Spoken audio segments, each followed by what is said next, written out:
Award ceremony को लेके आज बहुत खुशी का माहौल है। रोशनी इंटरनेशनल फिल्म फेस्टिवल का ये 5वां साल है। मैं हर साल यहाँ पे पार्टिसिपेट करता हूँ और यहाँ पे हमारी आज मराठी थर मूवी जो 16 अगस्त को रिलीज़ होने वाली है वो हम लोगों ने पार्टिसिपेट की और उसे 6 कैटेगरीज में नॉमिनेशन हुआ है। और ये जो रोशनी इंटरनेशनल फिल्म फेस्टिवल है इसमें नवोदित जो डायरेक्टर है, प्रोड्यूसर है, एक्टर्स है और पूरा फिल्म के जो टेक्नीशियंस होते हैं यानी एडिटर से लेकर म्यूज़िक सब उनको सहारा जाता है। 45 कैटेगरीज के लिए अवार्ड्स दिए जाते हैं। ये बहुत बड़ी बात है। कितने लोगों ने पार्टिसिपेट किया? मोर देन 1400 लोगों ने नेशनल और इंटरनेशनल कैटेगरीज में यहाँ पे पार्टिसिपेट किया। इनका ये हर साल होता है? ये हर साल होता है और मैं देखते आ रहा हूँ कि ये 5वां साल है और हर साल एक नया और जोश रहता है और हर साल बेहतर होते जा रहे हैं। आपका पूरा नाम? मेरा विलास वसंत सर। मैं नवी मुंबई से आया। सर के लिए अपना नाम डायरेक्टर अभी बोलते अजमत भाई सर रोल क्वेश्चन कसा प्रतिसाद आहे तुम्हाला या शहरामध्ये? सॉरी इंटरनेशनल फिल्म इसको शहर के अंदर कैसा प्रतिसाद आहे? खूप चांगलं वाटतं इथे आल्यानंतर. आमचं म्हणजे रोशनी फिल्म फेस्टिवलचं हे 5वं वर्ष आहे. आम्ही दरवर्षी इथे इंटरेस्ट टाकत असतो. फर्स्ट टाईम आम्ही आमची फीचर फिल्म घेऊन येत आहोत जी 16 ऑगस्टला थिएटरमध्ये येणार आहे, जी दहीहंडीवरती अवलंबून आहे. आणि ते आमचा थर हा मूवी ऑफिशियली नॉमिनेटेड झालेला आहे आणि आमच्या फिल्मला 6 नॉमिनेशन्स भेटलेले आहेत. आता किती जण आलेले आहेत आपल्याला अवॉर्ड घेण्यासाठी? आमची अख्खी टीम आलेली आहे. महाराष्ट्रभरामध्ये कार्यक्रम चालू असतात. हे कार्यक्रम जे तुम्ही संभाजीनगरमध्ये घ्यायला लागले तर तुमच्यासोबत तुमच्या कोणत्या जिल्ह्याचे लोक जोडलेले आहेत? साधारण महाराष्ट्रातले एक 10-12 जिल्हे म्हणजे मुंबई ठाणा पासून पनवेल पुणा आपल्या आजूबाजूचे जेवढे जिल्हे आहेत सातारा सांगलीकडनं या जिल्ह्यातली सगळी माणसं इथे पार्टिसिपेट करतात आणि देशाबाहेरील बऱ्याचशा फेस्टिवल्समध्ये फिल्म्स आलेल्या आहेत. बरं, अभिनय करणारे जे कलाकार आहे किती प्रमाणामध्ये आपल्याला सोबत आहे सध्या? साधारण आज सभागृहामध्ये अर्धे कलाकार आणि अर्धे टेक्निशियन्स म्हणजे पडद्यावरती दिसणारे जे आहे ते अर्ध्यापेक्षा जास्त आहे आणि नंतर जे फिल्मचं टेक्निकली काम चालतं ते अर्धे म्हणजे सगळे टीम जेव्हा येते तेव्हा बऱ्यापैकी पूर्ण टीम म्हणून इथे फेस्टिवलला येतात. 2024ला आता नवीन वर्षात कोणती तुमचं आता पिक्चर आलेला आहे? आत्ता आमचा एक 16 ऑगस्टला 2024ला थर नावाचा मराठी चित्रपट आहे जो एक सामाजिक विषय घेऊन दहीहंडी या विषयावरचा तो चित्रपट आहे आणि जो रिलीज होणार आहे. प्रेक्षकांना काय आवाहन करणार? प्रेक्षकांना आव्हान हेच करू की थोडा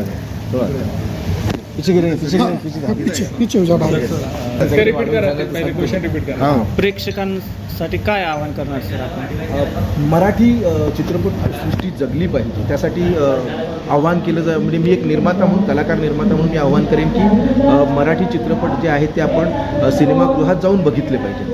आज आपलं कुठेतरी आपण सिनेमागृहांकडे टाळतोय. म्हणजे इतर भाषिक जे सगळे आहेत हॉलिवूड आहे, बॉलिवूड आहे, टॉलिवूड आहे, ह्या सगळ्याबरोबर आपलं मराठी जे पण आहे मराठी चित्रपटसृष्टी जी आहे ती जगली पाहिजे, टिकली पाहिजे. तर मी सगळं रसिक प्रेक्षकांना आव्हान करेन येणारा प्रत्येक मराठी चित्रपटगृहात जाऊनच बघा. साधारण किती ठिकाणी लागेल? आमचा थर हा साधारण एक 50 ते 75च्या थेट स्क्रीनवरती लावण्याचा आमचा प्रयत्न चालू आहे.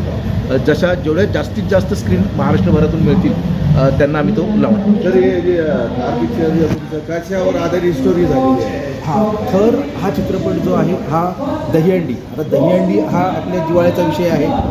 दहीहंडीचे लागणारे उंच उंच थर हे आपल्याला खूप आवडतात आणि ह्या मागच्या एक 5-6 वर्षात जर आपण बघितलं की तर थरांची स्पर्धा चालू आहे आणि आम्ही तोच थर आम्ही चित्रपटातून आम्ही घेऊन आलेलो आहोत आणि एक सामाजिक विषय म्हणून आम्ही हा आणलेला. ओके सर पहले आपका नाम बोलिए. मेरा नाम फसी चौधरी है. मैं हापुड़ से हूँ. अच्छा। बॉम्बे अक्सर आना जाना रहना होता है और मैं फिल्मों में काम करता हूँ, स्टोरी राइटर भी हूँ। मेरी ही ये कहानी लिखी हुई है, जो फिल्म उसका टाइटल है नहीं मिला वो। ये मैंने सब्जेक्ट मेरा ये था कि जो कुछ लड़के स्ट्रगल करने बॉम्बे चले जाते हैं, उन्हें काम नहीं मिलता, वो फिर ये सोच के नहीं लौटते कि घर वाले क्या कहेंगे, दोस्त क्या कहेंगे, रिश्तेदार क्या कहेंगे, और वहाँ अपनी ज़िंदगी बर्बाद कर लेते हैं। मैंने उसमें मैसेज ये दिया कि आप सिर्फ अपना एक प्रोग्राम 5 साल का बना कर लें, उस 5 साल के अंदर अगर आप कामयाब हो जाएं तो आप बॉम्बे में रहिए, वरना बैक टू पवेलियन हो जाइए, अपना काम कीजिए। ये किया। इस फिल्म को हमारी को यहाँ पर आज 5 अवार्ड मिले, best director award, best actor award, best supporting actor award, best producer award और बेस्ट फिल्म अवार्ड। मैं बड़ा ही आभारी हूँ और थैंक्स देता हूँ इसे रोशनी इंटरनेशनल फिल्म फेस्टिवल अवार्ड को, ऑर्गेनाइजर्स को, कि इन्होंने अच्छी फिल्मों को पसंद किया, जबकि इनमें 250 फिल्में आई थी और 250 फिल्मों में से इन्होंने सेलेक्ट की और वो सेलेक्ट करने के बाद हम लोगों को चुना। ऐसे ही हमारी एक दूसरी film the fire in the city, जिसके डायरेक्टर हमारे दलजीत साहब हैं, उसको 3 अवार्ड मिले। उसका मेन लीडिंग एक्टर मैं हूँ और डायरेक्टर हमारे दलजीत सचदेवा साहब हैं। तो इस तरह हमारी 2 फिल्मों को 8 अवार्ड मिले हैं। हम बेपनाह खुश हैं और औरंगाबाद का यहाँ का बहुत शुक्रिया अदा करते हैं कि यहाँ पे हमें आकर ये खुशी मिली। कोशिश करेंगे कि आइंदा भी जब हमें याद किया जाएगा तो हम बराबर आएंगे और आते रहेंगे और शरीक होंगे। बहुत बहुत थैंक्स आप लोगों सभी का। मैं हापुड़ यूपी से हूँ, हापुड़ी के बहुत करीब है, 60 किलोमीटर दूर है, बहुत अच्छा शहर है। मैं वहाँ से हूँ और बहुत सारी मैंने फिल्में की हैं, सीरियल्स किए हैं। कहाँ गए वो लोग, धीरज कुमार का सीरियल आया करता था, वहाँ से मैं शुरू हुआ था 86 से। बहुत से एक्टर्स के साथ काम किया, पुनीत सर, रजा मुराद, मुराद साहब, इफ्तिखार साहब, भारत भूषण जी, उसमें हम सब काम करते, तो बहुत से किया। दलजीत जी ने 3 फिल्में बनाई, डोंट ब्लेम मी, साया और फायर इन द सिटी। तीनों फिल्मों में मेन लीड इन्होंने मुझे दी और मैंने की। मुझे बड़ा अच्छा लगा कि ये मुझे हमेशा याद रखते हैं और फिर मिलता हूँ।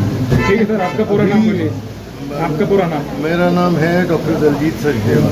माइक हिंदी और अंग्रेज़ी में पूरे विश्व के लिए एक श्री माता जी निर्मला देवी जी का संदेश, सहज योग ध्यान का संदेश लेकर आई है कि हम सब अपने जीवन को छोटी छोटी खुशियों को बांट के परिवर्तन कर सकते हैं और जीवन का जश्न मना सकते हैं। ये फिल्म ऐसी है जो जितनी भी बुरी फिल्में हैं जो हमारा दिमाग ख़राब कर रही हैं, उसको ठीक करने के लिए आई है।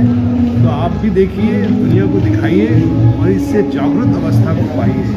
ये है महालक्ष्मी पथ दी एवोल्यूशन, यानी हम लोग की जागृति। कैसा लग रहा सर आपको आवाज़ मिला? हमको बहुत अच्छा लग रहा है। हमको ऐसा लग रहा है कि हमारी माँ को आशीर्वाद माँ हमें दे रही है और हम लोग उनको सम्मान दे रहे हैं कि इतना बड़ा कार्य जो उन्होंने किया है मानवता के लिए, आज पूरे विश्व में सिनेमा द्वारा सब तक पहुंचेगा। इसमें ना कोई जाति का भेद है, ना कोई भाषा का, ना रंग का। तो आप 180 देशों में लोग इसको ध्यान करते हैं और इसको उतनी ही भाषाओं में हम पूरे विश्व में लेके जाने की हमारी चेष्टा है। और आप लोग भी इसके बारे में बताइएगा। ये बहुत जल्दी OTT में भी आएगी और आपके नज़दीकी सिनेमा हॉल में बार बार चलेगी। सर कितने थिएटरों में रिलीज होना है? हम लोग ने इसको अभी तक 25 थिएटर में चलाया है। अक्टूबर 2023 से ये रिलीज़ हो चुकी है और ये इसका रिलीज़ हमेशा चलता रहेगा। ये एक ऐसी फिल्म है जो कभी मर नहीं सकती। ये वो सिनेमा है जो जितना चलेगा उतना उभरेगा। ये फिल्म का असल मकसद क्या है सर? इसका मकसद ये है कि हम लोग अपने अंदर को खुश रखने के लिए अपने ध्यान धारणा से अपने आप को जागरूक अवस्था में अगर हम जीना शुरू कर दें तो हम सबके जीवन में खुशियाँ ला सकते हैं। इसमें छोटी छोटी बातें हैं जिसमें कैसे कि एक गृह लक्ष्मी अपने घर को संभालती है, उसमें खुशियाँ लाती है और घर में खुशहाली आती है। और इस तरह सभी लोग महालक्ष्मी पथ की ओर चल पड़ते हैं। वो पथ क्या है? हमारे उत्थान का पथ है। उसको ध्यान धारणा से हम सब महसूस कर सकते हैं। ये हर आदमी का जन्मसिद्ध अधिकार है। ये कोई धर्म नहीं है, कोई रिलीजन नहीं है, ये हमारा अंदर का आध्यात्मिक उत्क्रांति की एक नई दिशा श्री माता जी ने हम लोग को इस युग में दी है। हर इंसान को ये सहयोग का ध्यान करना चाहिए। ये फिल्म उसी के बारे में है। शुभ नाम सर आपका? मेरा नाम है संजय रोशन तलवार, मैं इस फिल्म का प्रोड्यूसर हूँ और मेरे साथ खड़े हैं प्रशांत नायक जी, जो इस फिल्म के डायरेक्टर भी हैं और एडिटर भी हैं। क्या मीठा से आपकी बात होती है? मेरा नाम प्रशांत नाइक है। महालक्ष्मी पर द इवोल्यूशन का मैं एडिटर डायरेक्टर हूँ। पैसे से तो मैं फिल्म मेकर हूँ, लेकिन ये फिल्म जब बनाने के लिए संजय जी मेरे पास आए और इसका जो सब्जेक्ट मैंने सुना, उसके बाद मैंने इमीडिएटली हाँ बोला। और ये फिल्म बनाते समय मेरे को बहुत कुछ सेटिस्फेक्शन मिला। स्पिरिचुअल फिल्म है, हम प्रीची नहीं किए हैं और लोगों तक ये पहुंचाने की कोशिश की है कि आप थोड़ा सा ध्यान धारणा अगर करेंगे तो आप अपना बहुत कुछ संभाल सकते हैं। जो कहीं भी आप जैसे मुसीबत में फंस जाते हैं, वहाँ से निकलने का रास्ता यही है, ध्यान साधना। और इस फिल्म करने के बाद हमारे साथ ऐसा हुआ है, देखिए अभी तक टोटल ऑफिशियल सिलेक्शन, नॉमिनेशन और अवार्ड्स 75, ऑफिशियल सिलेक्शन और नॉमिनेशन के साथ 90+ हो चुका है। और हम ये आगे भी सोच रहे हैं इसको नेशनल फिल्म अवार्ड्स में भी लेंगे, जो नेक्स्ट ईयर हमारे कैटेगरी में आएगा। तो अब तक के 90 अवार्ड मिल चुके, आपको बहुत बड़ी बात है। जी दादा साहेब फाल्के अवार्ड्स भी हमको मिल चुके हैं इसमें, जो इंटरनेशनल फिल्म फेस्टिवल है दिल्ली से आयोजित, हैदराबाद से भी लिए हैं वो अवार्ड्स। यही है। ये हर धर्म का इंसान इसमें पार्टिसिपेट कर सकता है, क्योंकि जो हमारे अंदर की जो कुंडलिनी शक्ति है वो हर धर्म के इंसान के अंदर है, हर इंसान के अंदर, बल्कि छोटा बड़ा गरीब अमीर कुछ नहीं, सब इंसान बराबर हैं और सबके साथ मिल के हमें एक दुनिया बसानी है। वन वर्ल्ड जिसे कहते हैं, कि हम सब एक हो जाएं। और ये फिल्म वही संदेश लेकर आई है कि आपस का झगड़ा बैर ख़त्म करो और एक साथ मिल के प्रेम से रहने का अब तैयारी करो। ये समय आ गया है, लड़ाई झगड़े का समय नहीं है, ये समय है प्रेम से जुट के परिवार की तरह पूरे विश्व को रहना चाहिए। और ये फिल्म वहाँ से शुरुआत करती है। अच्छा, कुंडलिनी शक्ति कब जागरूक होती है? सर, ये आपकी शुद्ध इच्छा से होती है। अच्छा, आपको केवल इच्छा करनी है और आपको अपने अहंकार और प्रति अहंकार को समर्पण करना है उस आदि शक्ति को जिसने इस पूरे संसार को रचा है। इतना मानना तो होगा कि कोई एक आदि शक्ति है, कोई एक शक्ति है जो इस संसार को चला रही है और उसी शक्ति का हम एक अंश हैं और उसने उस शक्ति का एक प्रतिबिंब कुंडलिनी के नाम से हमारे अंदर बैठा रखा है। और श्री माता जी ने एक बड़ा सरल तरीका बताया है कि आप केवल शुद्ध इच्छा करिए, आप अपने विचारों से अपने आप को विमुक्त कर सकते हैं, आप निर्विचार हो सकते हैं। और जैसे ही आप निर्विचार होते हैं, ये शक्ति उठकर आपकी रीढ़ की हड्डी के बीच में से आपके सर के तालू भाग से बाहर निकलती है और सर्वव्यापक जो चराचर में शक्ति है भगवान की, जो इस पूरे संसार को चला रही है, उससे आपका एकाकार हो जाता है। सर, जो नास्तिक लोग हैं उन्हें क्या कहना चाहिए जो इनकार करते हैं सब चीज़ों से? देखिए, वो अपनी खुशी को इनकार ना करें, क्योंकि यहाँ आपको खुशियाँ मिलेंगी। आप उसको कोशिश करें कि आप अगर खुश हैं हर हाल में तो आप वैसे ही रहिए। जिन लोगों को खुशी आज तक नहीं मिली, जिन लोगों को आनंद नहीं मिला, जिन लोगों को संतुष्टि नहीं मिली जीवन में, कि मैं हर वक्त वो तरसते हैं किसी न किसी चीज़ के लिए, मगर जब आपकी हर तरस को ये शक्ति जगा के पूरा करेगी तो आपको अपने आप में विश्वास करना है। भगवान का विश्वास तो बाद में आता है, अपने आप पे विश्वास करना है। जब आप खुद पे समर्पित हो जाएंगे, आप अपनी निर्विचारिता को प्राप्त करेंगे, तो आप देखेंगे कि कितनी शक्तियाँ आपके अंदर से दौड़ेंगी और आपके जीवन को, आपकी जिस्म में जो तकलीफ़ें हैं, मानसिक तकलीफ़ें हैं, आर्थिक तकलीफ़ें हैं, शारीरिक रिश्तेदारी की तकलीफ़ें हैं, सब दूर हो जाएंगी। 40 साल किया है भाई साहब मैंने, 40 साल में मैं मुक्त हो चुका हूँ हर तकलीफ से। कोई भी मुझे चीज़ की लालसा नहीं है, कोई चीज़ मुझे नहीं चाहिए, एक ही भावना है देने की, प्यार बांटो। मुझे गाना है अगले महीने में यहाँ पे ये रीजन में पूरा मराठवाड़ा में रिलीज करने जा रहे हैं औरंगाबाद में शायद हमारा चल रहा है 1 सितंबर को औरंगाबाद या जालना में। तो आप लोग सब जुड़िए, सब जुड़िए, आइए देखिए, हम सबको इस माध्यम से आपको आगे OTT My happiest day in my life, I think so, because today I'm achieving, getting a very prestigious award from Roshani International Film Festival. I've made one video music album, and my entire team got the title of Best Music Video Album and Best Lyricist. And I'm the lyricist of that music video album. And it is mainly focused on the communal class between Kuki immigrants and Meiteis in Manipur. I'm coming from Manipur. That's why we are mainly focusing our music video album on this going on ethnic class between Meiteis and Kukis. And about that music video album, I would like to say something that in this very critical situation, we are arranging this music video album. It is a very tough time to us, and while we made that music video album, this my younger brother, Mr. Ethan Maibam, was the producer of that music video album, and he made at his best level that music video album. Thank you everybody. नमस्कार, मी सुषमा भागवत.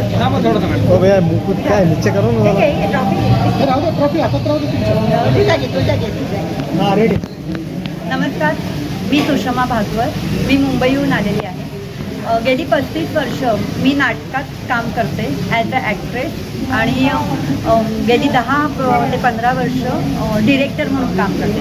तर नाटकात मला बरेच awards best ॲक्टरचे मिळालेले, ॲक्ट्रेसचे मिळालेले आहेत आणि best डिरेक्टरचे पण मिळालेले आहेत. मी 2 वर्षापूर्वी रिटायर्ड झाले आणि म्हटलं आता काहीतरी वेगळं करून बघूया, म्हणून मग मी फिल्म करायला सुरुवात केली. तर गेल्या वर्षी मी माझी पहिली शॉर्ट फिल्म स्वर, एक सोशल ॲस्पेक्ट होता की दिव्यांगांनी दिव्यांगांशीच लग्न का करावं, हा माझा विषय मी त्याच्यातून मांडला होता. आणि त्या फिल्मला मला 4 फिल्म फेस्टिवलमध्ये जवळजवळ 8 ते 10 अवॉर्ड मला त्याला मिळाले होते. आणि ही माझी यावेळची फिल्म ती होळी रे होळी. हा पण विषय कसा आहे, म्हणजे ज्या दिवशी होळी झाली ना त्या दिवशी आमच्या बिल्डिंगमध्ये पण होळी असते. त्यामुळे मी खाली गेले होते, तर होळी, पुरणपोळी जी असते होळीला बनवलेली ती अग्नीमध्ये टाकतात. त्याच्यानंतर मला ती बघितल्यावर ते सगळं, म्हणजे आता एवढे दिवस बघतेच आहे, पण ह्यावेळी मला जास्त प्रकर्षाने जाणवलं की निर्मिकाने तयार केलेला जो पोटातला अग्नी आहे ना तो खूप मोठा आहे. जो आपले ट्रेडिशनल रिच्युअल्स असतात त्याच्यापेक्षाही निर्मिकाने जो पोटात अग्नी तयार केलेला आहे तो खूप मोठा आहे. मग तिथे मला एक लहान मुलगा दिसला की जो होळीच्या नंतर हुडकायला येतो नारळ किंवा पैसे. ते मला लहान मुलगा दिसल्यावर आपल्याकडे कुपोषणाचा प्रश्न खूप मोठा आहे लहान मुलांच्या, आणि आपली लहान मुलं ही जी भावी पिढी आहे त्यामुळे या लहान मुलांसाठी त्यांची भूक संपवायला हवी, इट शुड बी क्वेंच. तर तो मला एक मुद्दा खूप हे वाटला की दर दिवशी 1000 लहान मुलं कुपोषणाने बळी जातात. तर मला हा मुद्दा मांडायचा होता की ही पुरणपोळी हे एक फक्त उदाहरण आहे की ही पुरणपोळी आपण अग्नीत टाकण्यापेक्षा या लहान मुलाला दिली तर, कारण त्यात माझं एक वाक्य आहे की तो जो हिरो असतो तो म्हणतो की अरे तू भासशील कशाला इकडे जवळ आलाय त्या होळीच्या, सकाळी काय हुडकायचं असेल नारळ वगैरे. तर एकच वाक्य माझ्या फिल्ममध्ये आहे, जास्त वाक्य नाही आहे, 3-4 असेल. तो मुलगा म्हणतो पण तवर तर पुरणपोळी जळून राख होईल ना गं. हे वाक्य मला डोक्यात सारखं भिनत होतं की लहान मुलांचं. आणि आदल्या दिवशी कुपोषणाची बातमी ऐकली होती, त्याच्यामुळे ते मला त्याच दिवशी रात्री होळीच्या दिवशी मी ती स्क्रीन प्ले लिहिला तो, आणि मे महिन्यात माझी फिल्म कंप्लीट झाली. आणि thanks to Roshni international film festival की त्यांनी याची दखल घेतली आणि मला best film award for best director second म्हणजे फिमेल अवॉर्ड मला मिळालेला आहे. तर खूप थँक्यू म्हणते मी रोशनी इंटरनॅशनल फिल्म फेस्टिवलला. किती लोक पार्टिसिपेट केले? माझ्या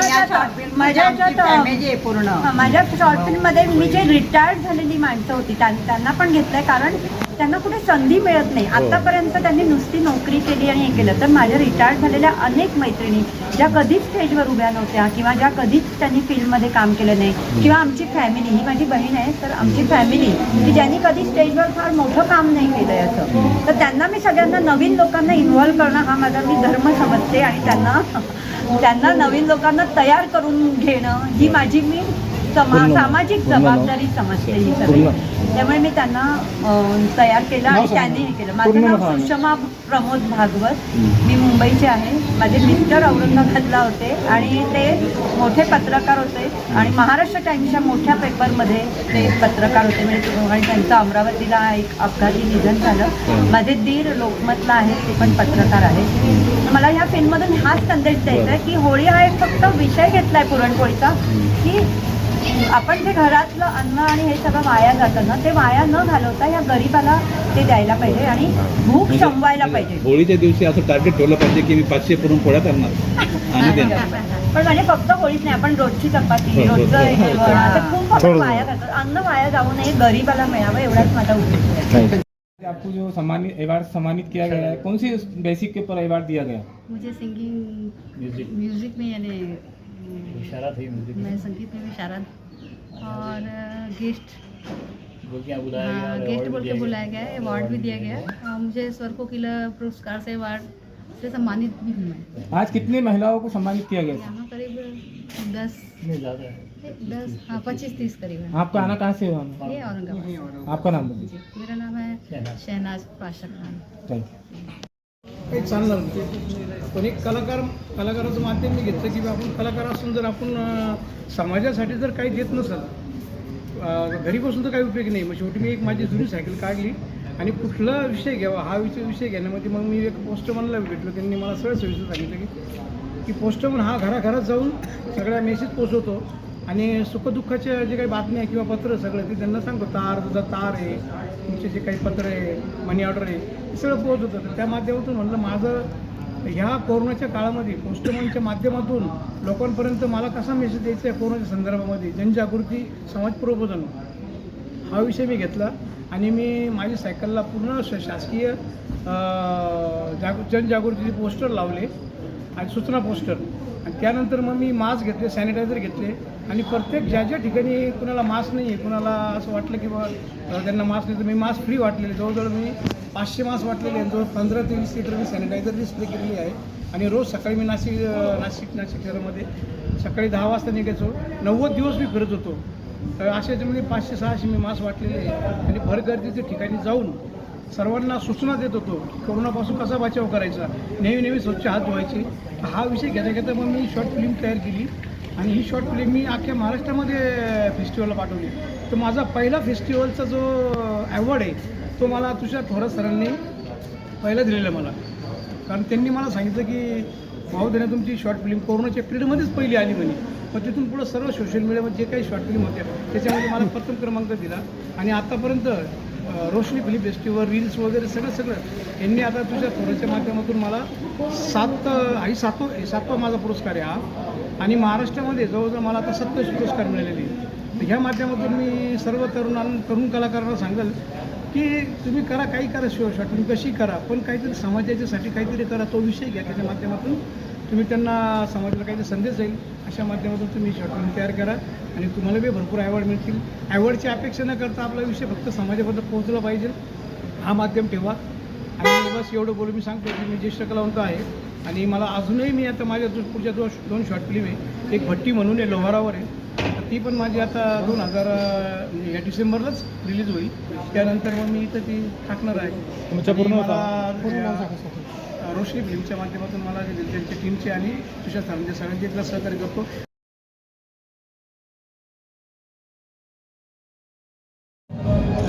या शहरामध्ये तुम्हाला सन्मानित करण्यात आलं, कसं राहिलं तुम्हाला अनुभव, का आवड देण्यात आला? सर आमची ही फिल्म आहे ब्लॅक स्टॅम्प नावाची. तर स्वातंत्र्यपूर्व काळामध्ये इंग्रजांनी जवळजवळ 252 जमातींना जन्मजात गुन्हेगार समजलेला आहे. तर त्यापैकीच आपल्या भारतातील एक जमात आहे पारधी समाज. तर या पारधी समाजाला सुद्धा स्वातंत्र्यपूर्व काळामध्ये जर त्या समाजामध्ये जर जन्म घेतला तर तो गुन्हेगार समजला जाईल. आणि त्याचा परिणाम असा झालेला आहे की अजूनही लोकांची आपल्या समाजाची मानसिकता अशी आहे की त्यांना चोर म्हणून संबोधलं जातं आणि त्याच भावनेने आपण त्यांच्याकडे पाहतो. तर हे फिल्ममध्ये दाखवण्यात आलेलं आहे. हेतू होता की समाजाने त्यांच्याकडे एक चांगल्या नजरेने पाहावे. जो इंग्रजांनी कायदा केलेला आहे त्याप्रमाणेच त्यांना वागणूक न देता आपण इथून पुढे सुद्धा त्यांना चांगल्या समाजाच्या मुख्य प्रवाहामध्ये त्यांना सामावून घेतलं पाहिजे.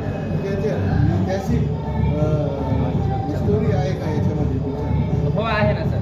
आता जर आपण पाहिलं तर आपलं जे आपण चंद्रावर चाललेलो आहे आज 21व्या शतकामध्ये, तरीही त्या समाजाला आपण द्वेषाच्या नजरेने पाहतो आपण.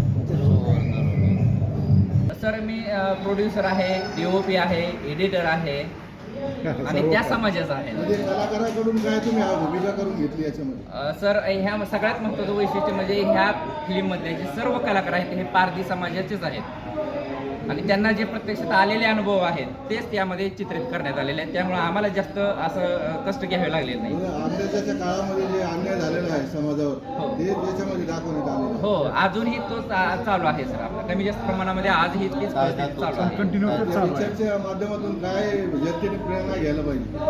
सर समाजाकडे एक वाईट नजरेने न पाहता त्यांच्याकडे एक चांगल्या दृष्टीने पाहावे आणि त्यांना मुख्य समाजामध्ये आपण सामावून घ्यावं आणि बिंग ह्युमन म्हणून त्यांच्याकडे पाहिलं आज पण आदिवासी समाजाच्यावर अत्याचार हल्ले वगैरे वाढलेले आहेत. त्यांचे घरे मोडतात, त्यांना घरं नसतात, ते घरकुलीची जागा साठी गायरान जमिनीवर त्यांचे घरं असतात पण सरकार त्यांना नियमित घरे करून देत नाही. काय सांगणार? सर ह्याचा जर मुख्य आपण मुळाशी जर गेलो तर त्या गावातील जे मुख्य असतात तर तेच त्यांना सामावून घेत नाहीत. त्यांना मूळ म्हणलं तर त्यांच्याकडे रेशन कार्ड नाही आहे, आधार कार्ड नाहीत, मूळ हेच कागदपत्र डॉक्युमेंट नसल्यामुळे त्यांना घरही दिलं जात नाही, जमीनही दिलं जात नाही आणि आपल्या बाकीचे जे समाजाचे वरिष्ठ आहेत तर ते कामाला सुद्धा ठेवत नाहीत का तर हे चोर म्हणून समजलं जातं. कोण कोण सोबत आहे आज तुमचं त्यांच्या? आज आम्ही प्रोड्युसर आहे, डायरेक्टर आहेत, माझा भाऊ प्रोड्युसर आम्ही दोघंही आहेत आणि कलाकार म्हणून रणजित जाधव सर आहेत. Thank you sir. थँक्यू. तुम्ही जे ऐतिहासिक फिल्मीचं ॲक्टिंग केलेली आहे तर आदिवासी समाजावर जे आधारित तुम्ही ॲक्टिंग केलेली काय संदेश देणार जनतेला?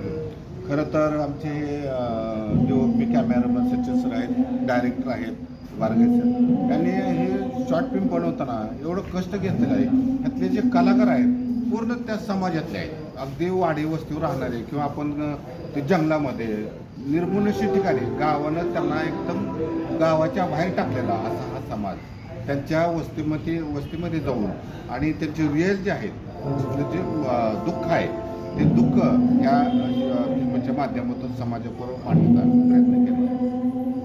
याच माध्यमातून आमच्या एका फील्डमध्ये संपादक आहे, त्याचं अक्षरशः घर जाळण्यात आलेला होता.